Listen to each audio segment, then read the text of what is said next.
आपका क्या नाम है? तौकीर अहमद। तौकीर भाई, क्या 24 में मोदी जी नहीं आने चाहिए? क्या उत्तर प्रदेश में योगी जी रहेंगे तो 24 में मुसलमान उत्तर प्रदेश के बीजेपी के साथ नहीं जाएंगे? क्या समाजवादी पार्टी नंबर 1 पार्टी उनके लिए है? क्या कांग्रेस पार्टी फेवरेट पार्टी है? भाई 24 में तो मोदी जी आ रहे हैं, तो हम लोग का नारा है 24 में चाय वाला, 29 में गाय वाला, माने योगी जी। ये तो आना तय है। 24 में चाय वाला, 29 में गाय वाला। अच्छा। हाँ, वो योगी जी। अब विपक्षी पार्टी के पास कोई मुद्दा नहीं है। सिर्फ आप एक अखिलेश जी के पास क्या सोचे? अखिलेश जी मुस्लिम को लुभाने के लिए, इतना दिन याद नहीं है, आज मुस्लिमों को लुभाने के लिए 75 जिला के प्रभारी अगर बनाए चुनाव सभा, ये लोकसभा प्रभारी, तो मुसलमान को बना रहे हैं, इसलिए कि मुस्लिम को वोट बैंक कैसे इस्तेमाल करेंगे? लुभा कर ले रहे हैं। आज मोदी जी सबका साथ सबका विकास पर काम कर रहे हैं जी। आज देखिए तकरीबन 80 करोड़ लोगों को मुफ्त में राशन मिल रहा है। पहले की सरकार में क्या था, राशन सड़ जाते थे। क्या हुआ भाई, बारिश आ गई, 1000 टन गले सड़ गए, या तो फिर गलत नंबर स्कोर। सपा सरकार में अभी आपने देखा था, पिछली सपा सरकार में मुलायम सिंह मुख्यमंत्री थे, तो स्कूटर का मोटरसाइकिल नंबर लगा के नेपाल जाता था गल्ला। आज क्या गरीब को मुफ्त मिल रहा है, क्या नहीं, फ्री के दे रहे हैं। एक चीज बताइए आप मुझे कि क्या सच में बताइएगा, दिल पे हाथ रख के बताइए। मैं नहीं चाहता हूं कि सिर्फ इसलिए आप बताइए क्योंकि आपको लग रहा है कि हमको ये बोलना है। सच में बताइएगा, क्या मुस्लिम समाज के भीतर एक डर है कि भाई साहब ये जो सरकार है, या ये जो प्रधानमंत्री हैं, या ये जो उत्तर प्रदेश के मुख्यमंत्री हैं, ये सनातनियों के हैं, इसलिए हमको चुप रहना है, बोलना ही नहीं है, कुछ चुपचाप रहना है, सब कुछ देखते रहना है? ये गलत फहमी है। मुसलमान सिर्फ डरता अपने अल्लाह से, किसी से नहीं डरता मुसलमान। ये सच्चाई है। ये लोग गलत अफवाह फैला रहे हैं कि मुसलमान डर रहे हैं। कोई मुसलमान नहीं डर रहा है। मुसलमान सिर्फ अपने अल्लाह से डरता है, और दुनिया कोई ताकत आ जाए, कोई भी वक्त का तानाशाह भी आ जाएगा, मुसलमान नहीं डरेगा। ये सच्चाई है। अच्छा। आज ये लोग कर जो योगी जी आज इस तरह काम करे, मोदी जी आज देश में काम कर रहे हैं। आज मुस्लिम बिरादरी के लोग सबसे ज्यादा लाभान्वित हो रहे हैं। 40-45% मुस्लिम को लाभ मिल रहा है, चाहे वो शौचालय योजना हो, चाहे आवास योजना हो, चाहे रोजगार गारंटी योजना, हर चीज में आज मुसलमान 45% लाभ ले रहा है। सिर्फ फिर ये जो लोग हैं जो कह रहे हैं कि मुसलमान जो हैं वो उनको कुछ नहीं मिल रहा, भेदभाव हो रहा है, ये मोदी जी और योगी जी की सरकार की वजह से हो रहा है, तो ये कौन लोग हैं? क्या वो मुस्लिम समाज के लोग नहीं हैं? भाई असदुद्दीन ओवैसी अगर कुछ कहते हैं तो वो भी तो मुस्लिम समाज से ही आते हैं। अगर अखिलेश यादव कुछ कह रहे हैं तो वो भी तो ऐसे व्यक्ति हैं जो मुस्लिमों के रहनुमा माने जाते हैं। इतना दिन पहले इन लोगों को मुस्लिम प्यार नहीं आया। आज इतना दिन साहब अगर ओवैसी साहब कितने वोट पाए? विधानसभा चुनाव लड़े 2022 में, कितने वोट पाए? कहीं 400, कहीं 300। मुसलमान को पसंद नहीं करता है। मुसलमान जान चुका है कि देश में विकास कौन कर रहा है। मुसलमान 67 सालों से बहुत प्रयोग किया गया वोट बैंक की तरह। आज मुसलमान जान चुका है कि मोदी जी द्वारा जो कार्य हो रहा है सबको मिल रहा है, कहीं भी हो, चाहे सरकारी योजना हो, हर जगह पे मुसलमान को लाभ मिल रहा है। ठीक, कोई मुसलमान डरा नहीं है। ठीक है। आपका क्या नाम है? मेरा नाम मरियम खान है। मिस खान, ये बताएं कि not miss Khan, Mrs Khan. अच्छा, मिसिस खान, ये बताइए कि इधर सब ऐसा हंगामा चल रहा है कि ये जो 20% वोट है देश में मुसलमानों का, ये 24 में एक मुश्त बीजेपी को नहीं जाने वाला है, मोदी के खिलाफ होगा और उत्तर प्रदेश में योगी के खिलाफ हो। इसमें कितनी सच्चाई है? देखिए, इस वोट का जिम्मेदार कौन बन गया जो ये बात कह रहा है?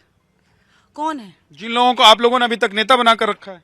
नहीं, हमने तो नहीं बनाया है, और ऐसे बहुत लोग हैं जिन्होंने नहीं बनाया है। हमारा कोई ठेकेदार नहीं है। पहली चीज, हम अपने जिम्मेदार खुद हैं और अपना भला बेहतर खुद सोच सकते हैं। तो हमारे लिए क्या बेहतर है क्या नहीं, ये तो हम खुद समझ सकते हैं ना। तो पहली चीज, जो लोग ये कहते हैं कि ये इतने वोट फला पार्टी को जाएंगे, वो सबसे बड़े बेवकूफ हैं और दूसरों को बेवकूफ बना रहे हैं, क्योंकि उनको खुद नहीं पता उनका घर का वोट किसको जा रहा है। पहले वो अपना खुद कंफर्म कर ले, तब हमारी गारंटी दें किसी को। कोई हमारा रहनुमा नहीं है। अब हम एक चीज जानते हैं कि जो हमें बेहतर लगेगा, हमें वही करना है भाई। आपको क्या बेहतर लगेगा? अगर सीए आएगा तो आपको बेहतर लगेगा? हैं? बिल्कुल बिल्कुल। अगर इस बार सीए के खिलाफ लोग प्रदर्शन पे बैठे, तो जो वो भारतीय लोग हैं जो जानते हैं कि जो हो रहा है सही हो रहा है, तो फिर उसको लागू कराने के लिए हम लोग धरने पे बैठ जाएंगे, अलग से बैठ जाएंगे। मतलब सड़क के एक तरफ उधर वो बैठेंगे, दूसरी तरफ आप बैठ जाए। इसलिए क्योंकि वो जो लोग बैठते हैं उसको एक मुस्लिम चेहरा दे दिया जाता है कि मुसलमान बैठे हैं, तो भाई मैं भी तो पठान हूँ, मैं भी तो मुसलमान हूँ, तो उसमें तो मैं भी आ गई ना। पठान डरेगा नहीं, झुकेगा नहीं। जाहिर सी बात है भाई, पठान है, नहीं झुक सकते ना डर सकते, अपना बेहतर और अपना फैसला हम खुद करते हैं। तो हम बैठे यूसीसी अगर देश में आया तो भी अरे मैं भारतीय हूँ, मुझे डर नहीं है भाई। तो आपके धर्म में हस्तक्षेप नहीं हो जाएगा? अब ये बताइए, यूसीसी का हमारे हदीस में कहाँ जिक्र है कि ये हो गया इंटरफेरेंस? कहाँ हो गया? क्यों लग रहा है आपको कि कुछ मुस्लिम समाज के लोग या मौलाना या कुछ पार्टियां जो हैं वो विरोध कर रही हैं यूसीसी का, यूनिफॉर्म सिविल कोड का? जो कॉमन लोग बैठते हैं धरने पर वो कॉमन लोग हैं। एक खुद ही लोगों को सोच लेना चाहिए और अकल लगाना चाहिए। जो लोग बैठे हैं इसको एक कम्युनिटी ना समझी जाए। ये किसी तो आपको कोई कम्युनिटी कैसे समझ ले? हम्म? अगर उन लोगों को नहीं समझा जाए तो मिसिस खान को कैसे समझ लें? उनको ना समझने का एक रीजन है कि भाई आम लोग बैठे हैं, सब धरने पे बैठ गए, तो उनके घर का खर्चा कैसे चल रहा है? क्लियर है, इट मीन्स कि somebody finance them। कोई तो फाइनेंस कर रहा है, उनके कहने पे वो बैठे हैं। अंग्रेजी भी बोल रही हैं, पढ़ी लिखी महिला है, मैं तो आप ग्रेजुएट हूँ, पोस्ट ग्रेजुएट हूँ। मैं इंग्लैंड से लॉ पढ़ के आई हूँ। देखिए, अब ये इंग्लैंड से लॉ पढ़ के आने वाली मुस्लिम महिला जो है मिसिस खान, वो कह रही हैं कि उधर वो बैठेंगे अगर धरने पर यूसीसी और सीए पर, तो इधर दूसरी तरफ ये लोग भी बैठ जाएंगे। तो ये एक नई जागरूकता हुई है खासतौर से मुस्लिम समुदाय में कि अगर एक चेहरा पेश करने की कोशिश होगी तो हम उस चेहरे को मिटा देंगे जो गलत है, गलत तरीके से पेश कर। आपका क्या नाम है जी? मुजीब सिद्दीकी। आप कहाँ कहाँ गए दर्शन करने के लिए? हम तो फिलहाल यहीं आए हैं, काशी आए हैं दर्शन करने के लिए। आप कहाँ के रहने वाले हैं? कानपुर देहात। तो उधर फतवा तो नहीं, उधर घर पहुंच गया होगा आपके घर? कोई चीज का फतवा नहीं, आ गया तो कोई बात नहीं, फतवे को नहीं मानते हैं? नहीं मानते। किसको मानते हैं? जायज मानते हैं, नाजायज नहीं मानते हैं। अच्छा, जो जायज है गलत कर नहीं रहे हैं। ये हमारा हिंदुस्तान है और हमारा हक बनता है यहाँ दर्शन करने का, जाने का। ऐसा नहीं है कि मतलब वो चीज हमें नहीं करना है, हमें सब करना है, सब मानना है। लेकिन ला इलाहा इल्लल्लाह मुहम्मदुर रसूलुल्लाह ये आप नहीं मानते हैं? नहीं मानते, हमारा कलमा है। तो फिर अगर आप जाएंगे काशी में दर्शन करने तो फिर कैसे हो रह जाएंगे आप, और आपका एक ही खुदा कैसे होगा? नहीं तो खुदा अल्लाह अलग है, खुदा हमारा अलग है, और ये सब खुदा के भेजे हुए हैं। ये सब खुदा के भेजे हुए ये हैं। खुदा के भेजे हुए जो हैं ये क्या राग द्वेष फैला रहे हैं? नहीं, ऐसा नहीं है, फैला नहीं रहे। कुछ लोग जो कहते हैं ना कि अगर चले जाओगे मंदिर में तो तुम्हारा धर्म खतरे में पड़ जाएगा, वंदे मातरम कह दो तो खतरे में पड़ जाएगा, मोदी के साथ खड़े हो गए तो तुम समझ लो कि मुसलमानों के साथ नहीं हो। उनकी सोच है, ये हमारी सोच नहीं है। वो क्या कह रहे हैं वो हमारी सोच नहीं है, उनकी सोच है, उन लोगों की सोच है। हम इस पे जरा भी नहीं मानते क्या है क्या नहीं है, समझ रहे हो आप? अच्छा, आपका क्या नाम है जी? मोहम्मद उस्मान गनी, कानपुर से हूँ। एकदम नाम के साथ फर्राटे के साथ आपने जैसे बताया कानपुर से आए हैं, तो आप भी अयोध्या भी गए थे? जी अयोध्या भी गए तो यहाँ ज्ञानवापी मस्जिद भी आए थे दर्शन करने, दोनों जगह दर्शन करके दर्शन किए। तो मैं क्या पूछूं आपसे, आप ही बताइए जो मन करता है। आप जब आप राम मंदिर के दर्शन कर लिए हैं, यहाँ पर ज्ञानवापी में चले गए, तो मुझे तो लगता है कि अभी आपके लिए आ जाएगा कि भाई आप मुसलमान रहे ही नहीं, आप धर्म परिवर्तन कर लीजिए, नहीं, निकाल देंगे धर्म से बाहर। फतवा मौलाना देते कमजोर ईमान वालों को। हाँ। हम लोग ईमान वाले हैं, मानने वाले हैं, उस खुदा की इबादत करने वाले हैं। और हमारा मजहब ये नहीं कहता कि हम किसी स्थान पर जाकर किसी पूर्वज को देखने जाते हैं, अपने पूर्वजों को, तो हमारा मजहब नहीं खराब होगा। मजहब नहीं खराब होगा। ये कमजोर लोगों को डराया जाता है। अच्छा, आप राम जी आप लोगों के पूर्वज हैं? पूर्वज है। कैसे पूर्वज हैं? मैं अयोध्या पासी का रहने वाला हूँ। हाँ, मेरा जिला वही लगता है। आप लोग ये मानते हैं कि राम जी जो है हमारे पूर्वज? पूर्वज हमारे पूर्वज है। अच्छा, अगर राम है तो रामनवमी भी है। राम लीला जो होती है वो भी होती है, यादगार मनाई जा रही है। क्यों मनाई जा रही है? क्योंकि कल्पना नहीं ना, ये है चीज, हकीकत है तो वो दिखाई जा रही है। तो मुगल कौन थे फिर आप लोगों के? मुगल तो बाहर से आए थे, उन्होंने राज करा। कई राज आए चले गए, राजवंश आ गए। मुगलों को अपना मानते हैं कि नहीं मानते? नहीं, मुगल हमारे नहीं थे। तो मुगलों ने जो यहाँ पर मस्जिदें बनवाई, इमारतें बनवाई, उन सबको भी आप लोग अपना मानते हैं कि नहीं मानते? नहीं, उनकी पूजा पद्धति थी, उन्होंने बनवाई थी अपनी पूजा पद्धति के हिसाब से। मंदिर मस्जिदें जो बनवाई थी उनका कोई। आप लोग ये मानते हैं कि भारत में अतिक्रमण हुआ, आक्रमण हुआ, मंदिरों को तोड़ा गया और अब वो सब चीजें ठीक हो रही हैं? हाँ, बेशक हो रही है, क्योंकि जो है इतिहास सब ये बता रहा है। पहले इतिहासों को दूर रखा गया लोगों से, अब लोग जागरूक हो रहे हैं, महिलाएं भी जागरूक। आपको दर्द नहीं हो रहा है कि अगर बाबरी मस्जिद उधर शहीद हो गई, इधर ज्ञानवापी का मंदिर अगर बनने का फैसला आ जाता है कोर्ट से, तो इस मस्जिद को भी हटाना पड़ेगा? भाई, हमारा ईमान ये है कि जो करता है अल्लाह की जात करती है। जो भी होता दुनिया में अल्लाह से होता है, तो जो होगा अल्लाह के उससे होगा। अच्छा, जो होगा वो अल्लाह के उससे होगा। ये तो कह रहे हैं कि जो होगा अल्लाह के उससे होगा। होगा तो यहाँ कोर्ट के फैसले से। ऐसा है, विदेशी मुगल। भाई साहब, आप लोग इधर इधर आ जाइए, नहीं डरिए, मैं किसी के पास नहीं आऊंगा। आप मुझे हाथ उठा के बता दीजिए कि हमारे पास मत आइएगा, तो हम नहीं आएंगे। हाँ, आ जाइए, आइए जी, बोलिए। ऐसा है, हाँ।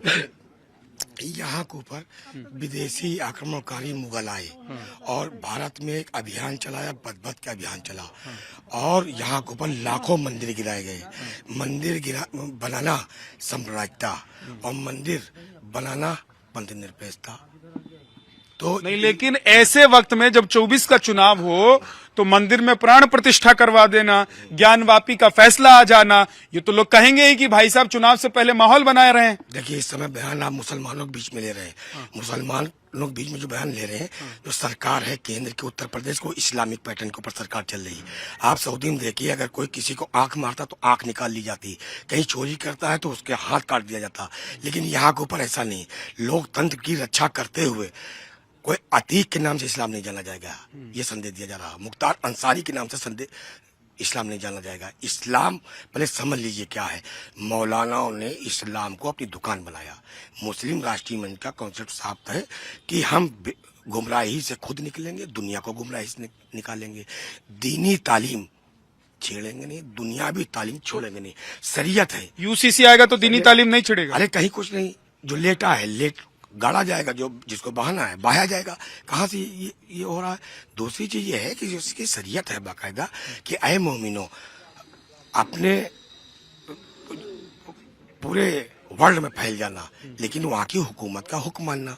और इसकी शरीयत है कि अपने सिजरे पे मुकम्मल रहना। सिजरा मीन्स गोद। अगर सिजरे में जाएंगे तो भगवान राम, शिव, कृष्ण, यही तो है। सबको हिंदू बना दीजिए। अरे कैसे हिंदू बना देंगे आप? हम लोग आपको हिंदू तो थे। जो मुसलमान है उनको आप लोग, भाई ये जो मुसलमान हैं इनके पूर्वज हिंदू थे।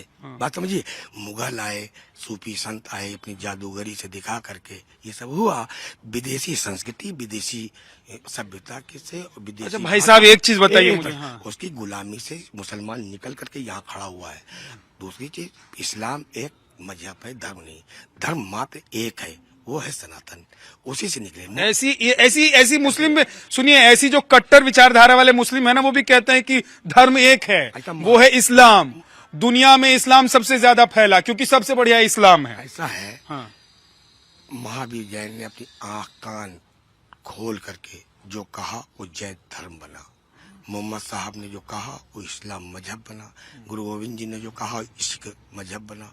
तो इस सत्य को क्यों नहीं स्वीकार करता? 1441 के पूर्व में इस्लाम नहीं था, लेकिन उसमें नहीं पढ़ते, ये पूरा इतिहास में नहीं पढ़ते हैं। मैं थोड़ा वर्तमान में रहना चाहता हूँ और निकटतम भविष्य जो 1 महीने के भीतर दिखाई दे सकता है उसमें रहता हूँ कि भाई साहब अब ये क्या होगा 24 के चुनाव में। क्या मुसलमान मोदी के खिलाफ हैं, मुस्लिम महिलाएं मोदी के खिलाफ हैं, मुस्लिम पुरुष मोदी के खिलाफ हैं, योगी के खिलाफ हैं? नहीं है। अगर होते तो लखनऊ से पैदल चल करके वहाँ दर्शन करने न जाते। अच्छा, कैसे खिलाफ है?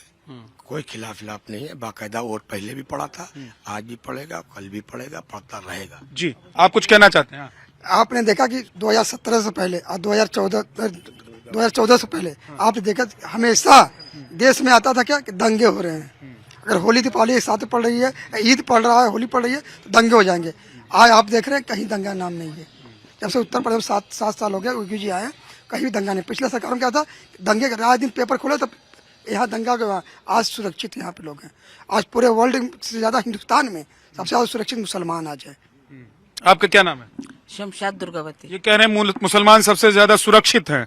उधर कुछ लोग ऐसा भी कह रहे हैं कि मुसलमानों के यहाँ ही सबसे ज्यादा बुलडोजर चल रहा है। तो मुसलमान क्यों जाएगा बीजेपी के साथ या मोदी जी के साथ क्यों जाए? देखिए, जो भी लोग कह रहे हैं कि मुसलमान के ऊपर बुलडोजर चलाएं, ये गलत है। जो कि मोदी जी जो भी हमारे लिए अभी काम कर रहे हैं, बहुत अच्छा काम कर रहे हैं। और मोदी जी मीन्स ही मेरा कहने का मतलब ये है कि management of development India. Modi ji का मतलब है जी, मैनेजमेंट ऑफ डेवलपमेंट इंडिया। अच्छा, ठीक है। ये मोदी जी का आपने पूरा ये किया है, ये कर दिया। हाँ, मैंने किया है। लेकिन बहुत सारे लोग तो कह रहे हैं कि भाई मोदी जी हैं तो ठीक नहीं चल रहा है मामला, यहाँ बड़ा भेदभाव हो गया है। 10 साल में मुसलमान दब गए हैं, पिछड़ गए हैं, रोजगार नहीं मिल रहा है, काम नहीं मिल रहा है। देखिए, वो लोग कह रहे हैं जिन्होंने अपनी दुकानें खोल रखी हैं, जैसे कि परचूनी की दुकानें खुलती हैं और वो रेजगारी की तरह बज रहा है। ऐसा कुछ नहीं है। जो शिक्षित मुसलमान है वो जानता है कि मोदी जी के आने के बाद में हमारे हिंदुस्तान के अंदर कितना विकास हुआ है। सब लोग ही जानते हैं। आप लोग भी समझ गए? हाँ, हम लोग। तो क्या वो पहले जो कांग्रेस के जमाने में सरकार थी उसमें मुसलमानों का विकास नहीं होता था? उस टाइम में जो मुस्लिम थे वो शिक्षित नहीं थे, इसलिए वो कांग्रेस के साथ थे। आज कांग्रेस के साथ कोई नहीं है।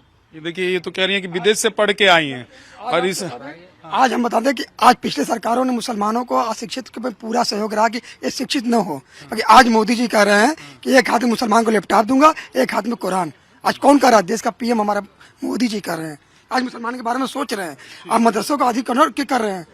तो अब ये विपक्ष पार्टियां इल्जाम लगाती रहती हैं, ये सिर्फ इनको वोट बैंक चाहिए। अब मुसलमान जान चुका है कि हमारी भविष्य कहाँ है, किसके साथ है। एक सेकंड में जी जी कह दीजिए। भाई एक बात कहना चाहूंगा कि हम लोग प्रयागराज में रहते हैं, अटाला मुस्लिम का एक गढ़ है, वहाँ करीब हम लोग 7,000 मुस्लिम महिलाओं को गैस कनेक्शन दे चुके हैं। और आप यकीन मानिए, आप आइए किसी दिन, आपको मैं इनवाइट भी करूंगा, अभी चुनाव में आएगा, आप देखेंगे किस तरह की मुस्लिम महिलाएं भीड़ लगाती हैं, चाहे पेंशन योजना हो, चाहे वृद्धा योजना पेंशन योजना हो, और ये गैस उज्ज्वला आवास सबका लाभ मिल रहा है, और एक भी उनके साथ भेदभाव नहीं होता। और दूसरा आप देखेंगे कि बीजेपी कार्यालय में भी आप चले जाएंगे, जितनी मुस्लिम महिलाएं या पुरुष आते हैं, सारे पदाधिकारी उनकी बात सुनते हैं, जहां उनकी जरूरत होती है फोन करते हैं, उनका निवारण करते हैं। तो ये तो बिल्कुल गलत है। इस तरह चलिए, मैं कोशिश करूंगा कि जो जगह आप बता रहे हैं, क्योंकि मुझे उत्तर प्रदेश में घूमना ही है, तो बनारस आ गए हैं तो काशी भी जाएंगे। मैं कोशिश करूंगा कि वहां भी पहुंचूं और आप जो कह रहे हैं उसकी सच्चाई भी मैं पड़ताल करूं, और ये भी देखूं कि सच में क्या मुस्लिम समाज के, मुस्लिम वर्ग लोग जो हैं, मुस्लिम वर्ग के, वो सच में क्या इस सरकार से खुश हैं कि नहीं है। आपका क्या नाम है? डॉक्टर नज़मा परवीन। नज़मा परवीन जी। तो ये बताएं कि इधर जो सब बातें अभी तक हुई हैं, इसमें कितनी सच्चाई आपको लग रही है? ये सच है कि मुसलमानों का मन बदला है, मुसलमान ये समझ रहे हैं कि किसके साथ जाना चाहिए, नहीं जाना चाहिए? देखिए, वक्त तो बदल चुका है, क्योंकि सबको ये समझ में आ चुका है कि सच क्या है और झूठ क्या है। और जो लोग नफरत की राजनीति कर रहे हैं, उनके ऊपर से भी पर्दाफाश हो चुका है कि लोग अभी तक सिर्फ वोट बैंक की राजनीति कर रहे थे हिंदू और मुसलमान के नाम पर, और अपने अपने वोट सिर्फ बांट रहे थे। तो अब उन लोग की दुकानें बंद हो चली है, और ये लोग खुद डरे हुए हैं कि इनको कौन चुनेगा और ये वापस सत्ता में आएंगे कि नहीं आएंगे। लेकिन अब उनको भी ये सारे भाई जो बहनें हमारे यहाँ पे अभी आप लोगों, आपके चैनल के माध्यम से इन्होंने जो भी संदेश दिया एकता और भाईचारे का, वो काफी सराहनीय है। और ये अभी इसकी ये तस्वीर जागती हुई है कि भारत का हर एक मुसलमान जाग चुका है, और वो ये चाहता है कि भारत तरक्की करे और सारे लोग एक दूसरे से कंधा मिला करके चले, और ये जो नफरत की राजनीति करने वाले हैं उनको खत्म किया जाए और सारे लोग फिर से एक हो जाए। जी, क्या कुछ कहना है? जी, हम ये कह रहे हैं, मोदी जी ने 14 से 24 तक की कभी जो है आवाम को कहा तो 1 सवा करोड़ जनता बताया होगा, कभी ये नहीं कहा होगा कि इतने मुसलमान इतने हिंदू। ये अखिलेश की सरकार रही है, बसपा की सरकार रही, इन्होंने जातिवाद में बांट के मुसलमानों को रखा था। ये अपने यहाँ के 2 मुसलमान मुख्तार अंसारी और आजम खान को तो संभाल नहीं पाए थे, और चले गए इतने 80 करोड़ के मुसलमानों। इस बार तो इन्होंने फिर से मुख्तार अंसारी के परिवार को टिकट दिया है। वो संभाल तो नहीं पा रहे, उनको चाहिए माफिया आदमी ना, सीधा साधा देश चलाने वाला राजभक्त नहीं चाहिए उनको। अच्छा, चलिए ठीक है। अब एक यक्ष प्रश्न है, आप इधर आ जाइए थोड़े से, इधर लाइट ठीक आएगी। एक यक्ष प्रश्न मेरा है कि ये बताइए कि मुस्लिम समाज के जो लोग हैं, मुस्लिम महिलाएं या मुस्लिम पुरुष जो हैं, वो मोदी जी के साथ या योगी जी के नाम पर 24 में चुनाव में बीजेपी को क्यों वोट कर देंगे? इतना अच्छा काम हो रहा है तो बीजेपी को वोट क्यों नहीं करेंगे? क्या अच्छा? अभी वैसे तो बोलने के लिए कुछ बचा नहीं, क्योंकि सभी ने सब कुछ बोल दिया है। अब इसके आगे हम क्या बोले, क्योंकि तारीफें तो कम होती नहीं है। बाकी काम तो अच्छा ही हो रहा है बीजेपी में। और रही बात वोट क्यों देंगे, किस लिए देंगे, तो जिसे फायदे मिलते हैं तो इंसान फायदा ही सोचता है कि 2 वक्त की अगर रोटी मिल रही है तो उसी तरफ भागता है, वो नफा नुकसान नहीं दे, वो देखता है कि हमारे परिवार को 2 रोटी किधर से मिल रही है, उधर जाता है। आपने जो बांधा हुआ है सर पर, इसको क्या कहते हैं? इसे हिजाब कहते हैं। हिजाब कहते हैं। अभी हिजाब को लेकर इतना बवाल काट दिया गया कि स्कूल में जाएंगे तो हिजाब पहनकर ही जाएंगे, कॉलेज में जाएंगे तो हिजाब पहनकर ही जाएंगे। ये सरकार जो है वो हिजाब के खिलाफ है, मुस्लिम महिलाओं के खिलाफ है। तो आप लोगों को सच में लग रहा है कि ये सब खिलाफ हैं, या स्कूल का एक कोड होता है, कॉलेज का एक ड्रेस कोड होता है, उसको फॉलो करना चाहिए? ये धर्म के खिलाफ है या कुछ लोग ऐसा प्रोपेगेंडा फैला रहे हैं? धर्म के खिलाफ क्या है, कुछ नहीं है। जो आप ये कह रहे हैं कि हिजाब के ऊपर विवाद फैला, देखिए ये हिजाब हमारे इस्लाम ने हुक्म दिया है हिजाब करने का, तो हम इस्लाम की जितनी बेटियां हैं तो इस हिजाब को करना बंद नहीं करेंगे। स्कूल का कोड है, अच्छी बात है, लेकिन स्कूल को अगर हम हिंदुस्तान में हैं तो हिंदुस्तान में ये कोड भी लागू होना चाहिए हिजाब लगाने का। रही बात सरकार विरोध करी या क्या करी, ऐसा कुछ नहीं है। सरकार सपोर्ट करी, बस ये है कि कुछ बातें घर से निकल के ना चौखट तक रह जाती, पहुंच नहीं पाती है बाहर तक। तो बस इस टाइम यही हो रहा है। बाकी हिजाब पे ऐसा कोई विवाद नहीं हो रहा। बाकी कुछ लोग हैं। आप एक चीज बताइए, एक चीज और बताइए, क्योंकि एक हमारा सेगमेंट भी है, क्योंकि कुछ मेरा कुछ तुम्हारा है ना, तो कुछ मेरा इन लोगों ने बहुत सारा बोल दिया, कुछ तुम्हारा में आप थोड़ा कुछ बताइए कि इस सरकार को और क्या करना चाहिए। जैसा आपने कहा कि हिजाब को लेकर भी एक ऐसा भी रूल आना चाहिए कि भाई मुस्लिम बेटियां जो हैं वो हिजाब बांधकर स्कूल कॉलेज जा सकती हैं। तो और क्या आपको लगता है कि इस सरकार में होना चाहिए? बस सरकार में ये होना चाहिए, चाहिए सरकार कोई भी सरकार हो, बस इतना कहना चाहेंगे जो इतिहास में गलतियां हुई हैं वो आज में ना दोहराई जाए, फिर वो चाहे कोई भी गलती हो। क्योंकि इतिहास में गलती की गई वो आज दोहराएंगे तो हिंदुस्तान के बाहर तो बात जाती है, आवाज भी जाती है और न्यूज भी जाती है, तो मजाक बनता है। किस तरह की गलतियां? अब बहुत सी गलतियां होती हैं इतिहास में। जैसे कहते हैं कि फला जगह मस्जिद थी तो उन्होंने मंदिर तोड़ के बना दिया, तो उन्होंने कहा कि फला जगह मंदिर था तो उन्होंने मस्जिद तोड़ के। तो जो उन लोगों ने गलतियां करी है तो वो गलती हम क्यों करें? हमें उनकी गलतियों से सीख लेना, उनके मुंह पर एक जोरदार तमाचा मारना है कि तुमने ये गलती करी है, लेकिन हम तुम्हारी गलती को सम्मान करेंगे और आगे हम ये गलती नहीं दोहराएंगे। पहले तो मैं पहनावा, वेशभूषा और अपने वेशभूषा की बात करूंगी तो ये मेरा सनातनी वेशभूषा है जो हमारी भारतीय संस्कृति का है। ये कोई अरब की संस्कृति का आया हुआ पहनावा नहीं है। और जो आपने कहा हिजाब में होना चाहिए, तो ये हिजाब जो है वो अरब से चल करके आया हुआ है, भारत का जन्मा हुआ नहीं है। हमारा जो पहनावा है वो साड़ी है। और बाबा विश्वनाथ के हम लोगों ने दर्शन किए तो त्रिपुंड लगाना तो बनता है, क्योंकि बाबा विश्वनाथ के शिवलिंग पर हमेशा देखेंगे आप त्रिपुंड लगा हुआ रहता है। ये उन लोगों को एक संदेश है कि हम लोग अपनी जड़ों से अलग नहीं हुए। हमारे जड़ें, हमारी संस्कृति, हमारे पूर्वज एक है, एक थे और एक अभी तो लोग कह रहे हैं कि ये मोदी जी और योगी जी जब तक हैं तब तक शायद चुप बैठे हुए हैं, नहीं तो अंदर आग शोला भड़क रहा है।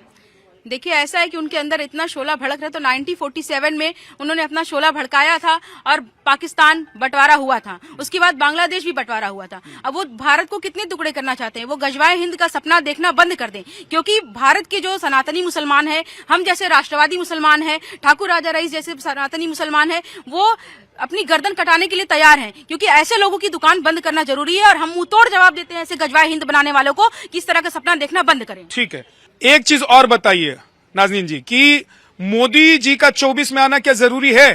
बिल्कुल जरूरी है। 24 में भी आना, 29 में भी आना और यूपी में योगी का भी आना जरूरी है। क्योंकि अगर मोदी जी नहीं रहेंगे तो आप देखिए, मोदी जी तो पूरे देश में, पूरी दुनिया में तहलका उन्होंने मचा के रखा है। पूरे भारत का डंका पूरे विश्व में बजा के रखा हुआ है। आज कतर जैसा दुबई में उन्होंने मंदिर बनवाया। अरब जैसा देश उदारता की तरफ बढ़ रहा है, वो अभी देवियों की पूजा फिर से शुरू कराने की, देवियों की मूर्ति वापस आ रही है। तो ये पूरे दुनिया में मोदी जी ने जो क्रांति लाई है ना, वो बहुत बड़ी चीज है। और पूरे भारत में, पूरे विश्व में भारत का नाम गौरव से ऊंचा हो रहा है। और हम सभी मुसलमान भारत में जितने सुरक्षित है, आप देख लीजिए पूरी दुनिया में कितने सुरक्षित हैं। जिस देश में मुसलमानों की आबादी ज्यादा है, क्या वहां पे मुसलमान सुरक्षित है? सीरिया है, चाहे अपने बगल में पाकिस्तान देख लीजिए, तालिबान ने अफगानिस्तान के साथ क्या किया, ये पूरी दुनिया देख रही है। ठीक है, अब ये देखिए कि मुस्लिम समाज के जो लोग हैं वो राम मंदिर दर्शन करने के बाद काशी आए हुए हैं। आपका क्या नाम है? मेरा नाम राहिल हसन है, प्रयागराज से आया हूँ। प्रयागराज से आए हुए हैं।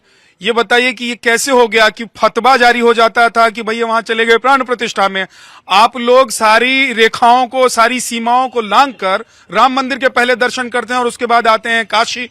आप लोग क्या संदेश देना चाहते हैं और किसको संदेश देना चाहते हैं? संदेश उन नफरती लोग को देना चाहते हैं जो हमेशा नफरत की राजनीति करते हैं, नफरत फैलाते हैं हिंदू मुसलमान के बीच और अन्य जातियों के बीच फैलाते हैं।